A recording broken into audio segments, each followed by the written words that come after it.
When nothing seems to help, I go and look at a stonecutter, hammering away at his rock, perhaps 100 times without as much as a crack showing in it. Yet at the 101st blow, it was split in two, and I know it was not that blow that did it, but all that had gone before.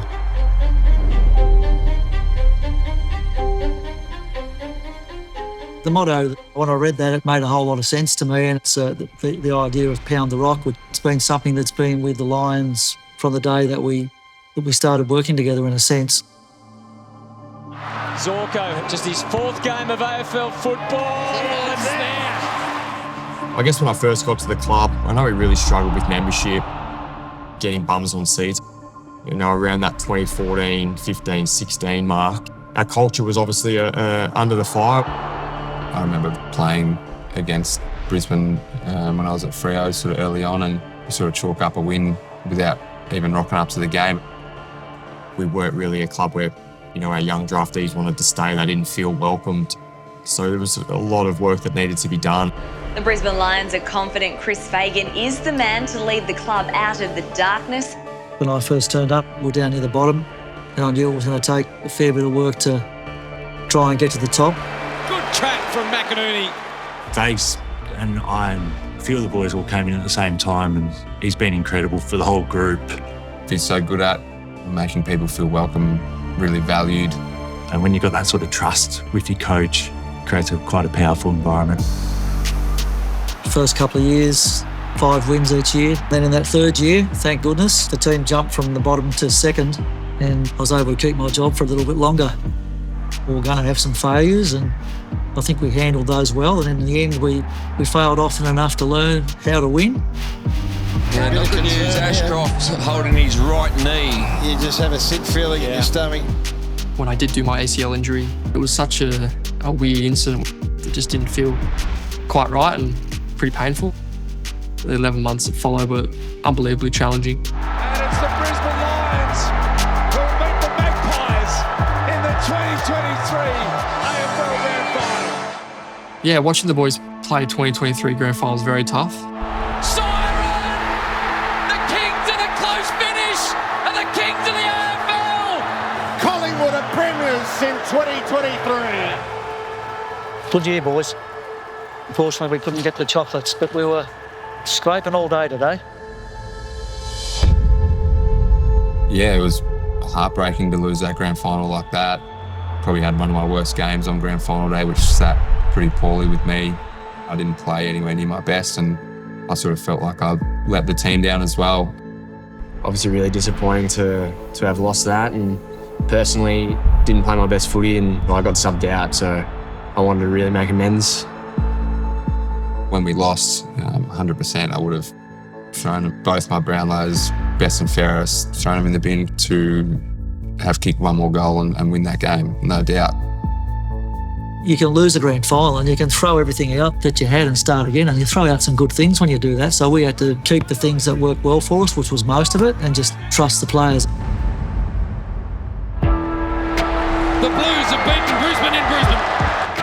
Well, the big story of the round continues to be the Brisbane Lions 0-3. It's borderline catastrophe, though, for a club that has made finals 5 years in a row. I'd say the first half of the 24 season was up and down. Pretty chaotic, stressful. It was frustrating. What the hell is going on? One of the hardest things for the group was seeing a couple of our great mates have some severe injuries. We lost Kadeen Coleman, and then I think we lost Darcy Gardner and Lincoln McCarthy in round 8. So we had a lot of good players sitting on the sidelines, but just goes to show, sometimes crisis creates opportunity, and in this case it did. Looking for Archie, nice mark. I had a chat with Fagan. We just had an honest conversation about where I was at with my football, and I said, I think I play my most instinctive footy down in the forward line. As it turned out, he was right about himself. He's back in the side to be the most unlikely of heroes for the Brisbane Lions. Yeah, we've entered the bye period clearly not at the position we intended to when we started our pre-season. When you look at the Brisbane Lions, are they the grand final contender, the Premiership contender that we all think? This year's over. I think it was 4 wins, 6 losses and a draw, and 13th on the ladder. You know, we had a meeting at the halfway mark of the season. I put up all those statistics that were really positive. I said, boys, we can turn this around. I think from there we went on a run of 9 wins. So whatever I said worked. The early season sleeping giant is awake. Brisbane have come from nowhere. 9 wins in a row for last year's beaten grand finalist. Incredible that we were able to do that. There were some really tight, close games in that. I think we learnt a lot as well. Ashcroft! It's great to have this kid back. Yeah, having Will come back was amazing for us, and I think it gave everyone a little bit of a boost. For me personally, it's cool to be back out there and miss so much footy, and yeah, it was glad to just be building my form. I was pretty filthy we didn't finish in the top 4 because had a great game against Collingwood and got beaten the last gasp by less than a goal.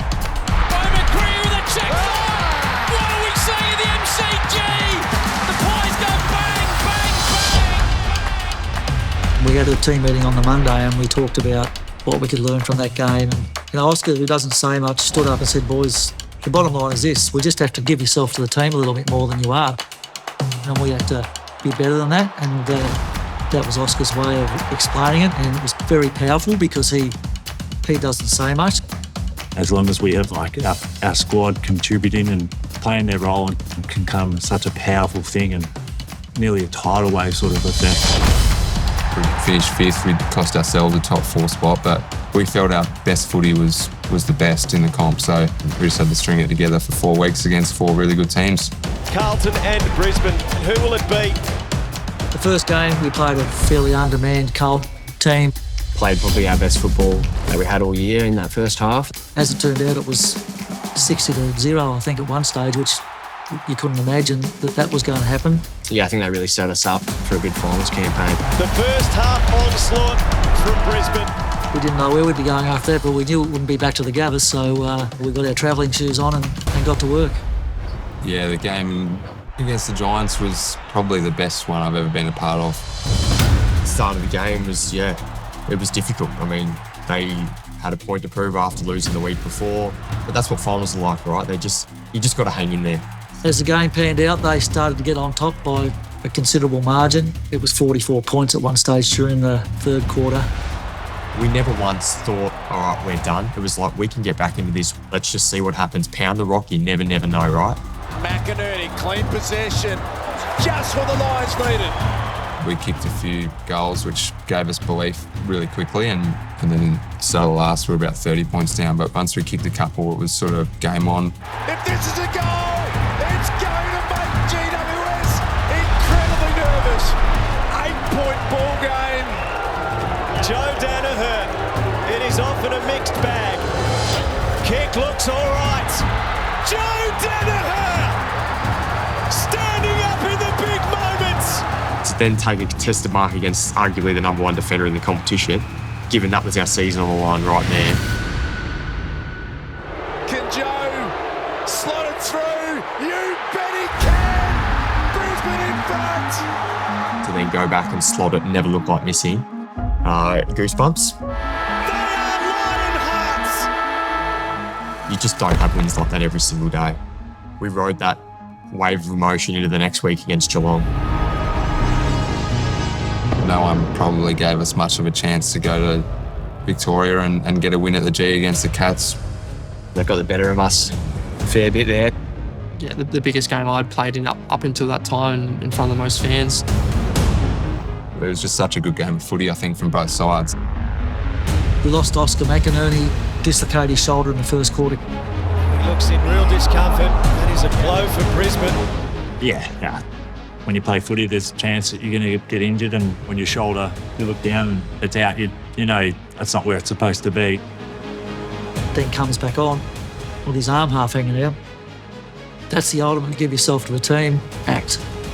He also knew that in doing that he wouldn't be playing in the grand final if we're good enough to get there the next week, but he still did it. There was a point, maybe 7 or 8 minutes into the third quarter, and they've just walked in a goal. Heads dropped a little bit. But from that moment on, we just went bang. Out by 2 goals, the Brisbane Lions. Yeah, those two finals were definitely pound the rock sort of games. They were a little bit reflective of our season because we were in a fair bit of strife on a regular basis. By the time we got to that stage, the group sort of believed that they could always find a way. Henry snaps! Henry goes! What scenes at the MCG? This was sort of like, oh no, we're not going to lose this prelim by a point, are we? Cameron in front.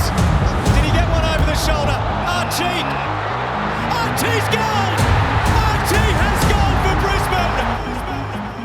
I've been playing instinctive footy and I just put the ball on the boot, sailed through, and I'll never forget that moment. It was something so special. Going over shot for goal in the left. Cam Lane has got it. The first time it's going to be a Sydney Brisbane Lions grand final, and we can't wait. Oh, it was a great feeling. It's hard to do. Just that alone is a tough achievement to get there 2 years in succession.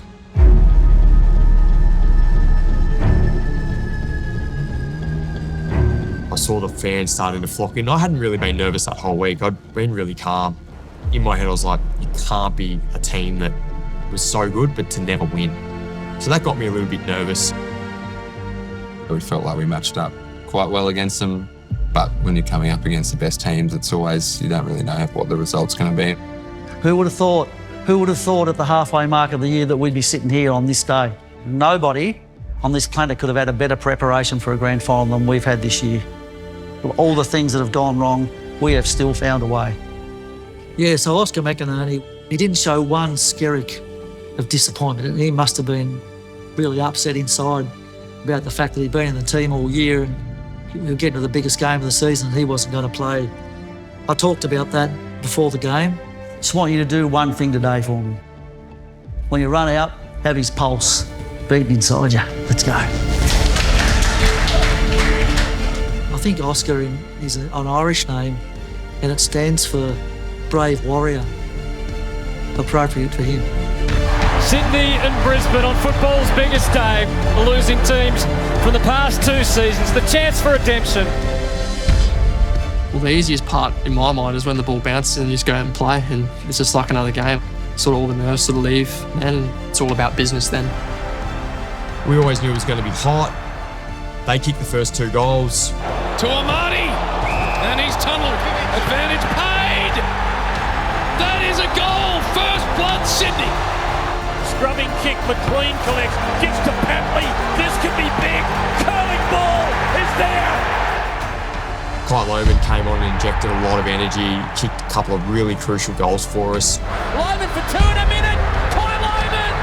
Look at him go straight into Cunningham. Oh, Kai's got 2. The blonde hair's flying. What a lift it would be. And he can run around like that and snap it through, and he bows. I was really happy with the way that the game was playing out for us, but also wary that it can change at any moment as well. I'm telling you, boys, if you're really switched on defensively, they won't get near us. The second quarter was honestly probably one of the best patches of football we've played. It was a bit of an arm wrestle for the first half of that quarter, and then the floodgates opened. Nobody felt the disappointment like Jared Berry out of last year's grand final. He has waited 12 months for that moment. Eric put a little move on, fell over, and then he has an ambitious shot. Oh no! That is just something you can't believe happened. I was obviously playing a bit of a defensive role on Nick Blakey, and Fagan has always said to me when I played those roles is to make sure that you try and hurt him the other way. Shoves Grundy out of the way, gathers it, kicks inside forward, 50 Archie! I was just so happy that I was able to be out there and have my chance again. It's the 19-year-old Logan Morris. Come on, kid, kick the goal. Steers it home, 2 arms wide, and why wouldn't he? Brisbane have kicked 7 goals to 1 in the second quarter to open up a 46-point half-time lead. Going into half-time, I was obviously we're in a good position. They are now in a situation where they have to take a risk. Right, they're going to come out and go for it, all right? But I'll tell you what, they can't go for it if they can't get their hands on the ball. We've got to keep that going, all right? This is not about them this quarter. This is about us, all right? This is about us. They were, oh, we're going to come out and get back in the game. No, we're going to take the game away from them in this quarter. To Ashcroft, he's kicked the goal! And We're one goal away from breaking their hearts.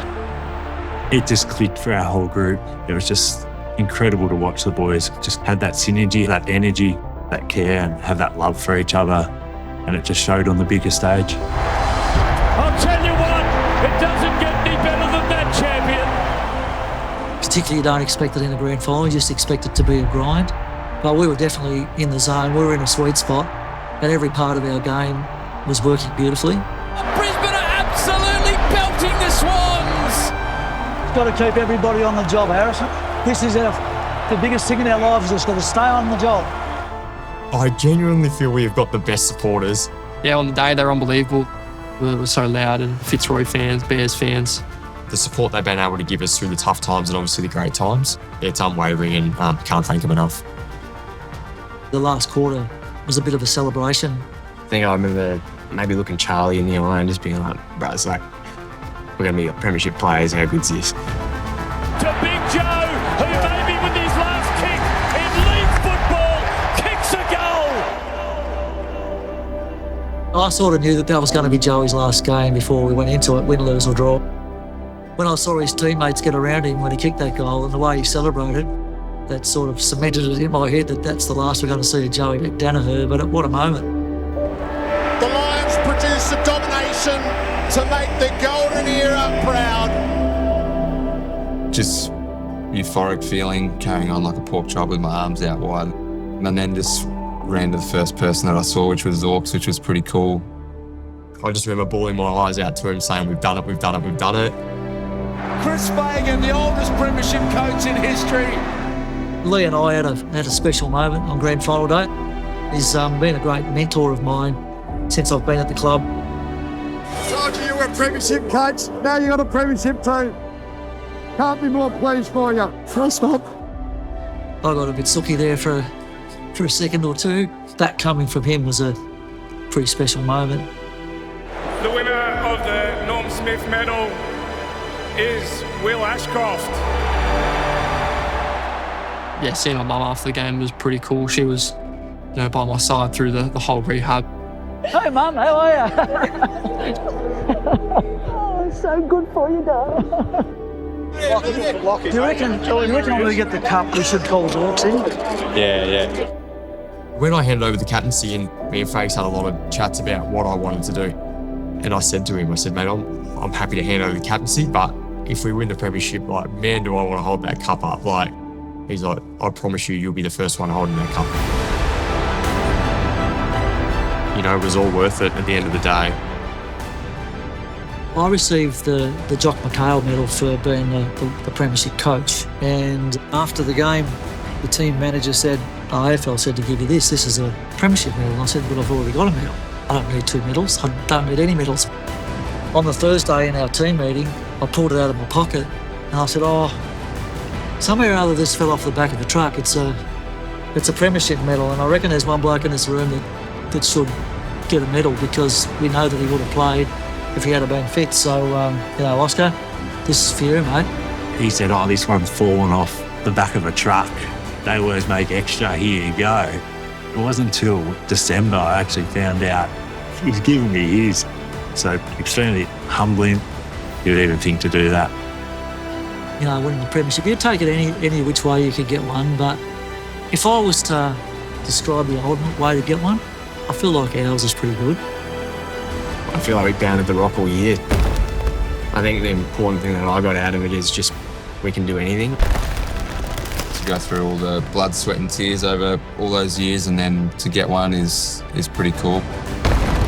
We went through a lot of growing pains and a lot of losing finals, and to finally get there, I was able to say to them, boys, finally we broke the rock.